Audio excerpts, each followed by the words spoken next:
संध्याकाळचा कालोख दाटत चाललेला, ढगाळ आकाश, वाऱ्याचा झुळका आणि दूरवर डोंगरात वाजणारा रणशिंगांचा आवाज.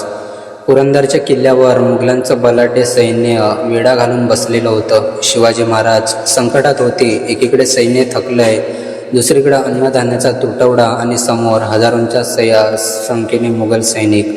पण या सगळ्या अंधारातही शिवरायांचा चेहरा मात्र शांत होता, तेजस्वी होता. संकट म्हणजे मागे हटायचं कारण नसतं, तर पुढे लढायचं कारण असतं. महाराजांनी कधीच परिस्थितीला दोष दिला नाही. ते म्हणायचे, परिस्थिती बदलत नसेल तर आपणच ती बदलावी लागते.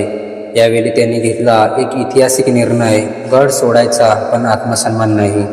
मुघलांशी तह केला पण केवळ जनतेला वाचवण्यासाठी. तेव्हा अनेकांनी टीका केली, पण महाराजांनी पुढे सिद्ध केलं, एक पाऊल मागं म्हणजे पराभव नाही तर मोठ्या विजयाची तयारी.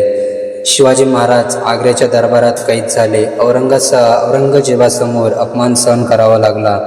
कोणताही राजा असता तर कदाचित तिथे संपला असता, पण महाराजांनी कैदेत असतानाही शांतपणे योजना आखली आणि साडंसांच्या पलंगातून सुटका करून पलायन केलं. थेट महाराष्ट्रात परतले. हा फक्त पलायन नव्हतं, हा होता स्वराज्यासाठीचा अजोड संघर्ष. पन्हाळगडावर मुघलांनी पूर्ण वेढा घातला होता. प्रत्येक वाट बंद. सैनिक थकले, पण शिवराय ते गडावर अडकूनही विचार करत होते, नको त्या ठिकाणी थांबणं म्हणजे मरण. तेव्हा त्यांनी एक योजना आखली आणि छत्रपती शिवाजी महाराज स्वतः गडातून बाहेर पडले. वेषांतर करून अंधाऱ्या रात्री जंगलातून वाट काढली आणि विशाल गडावर पोचले. हा होता धैर्य, शौर्य आणि युक्तीचा परमोच्च आदर्श. शिवाजी महाराजांनी संकटांना कधीही संकट म्हणून नाही पाहिलं.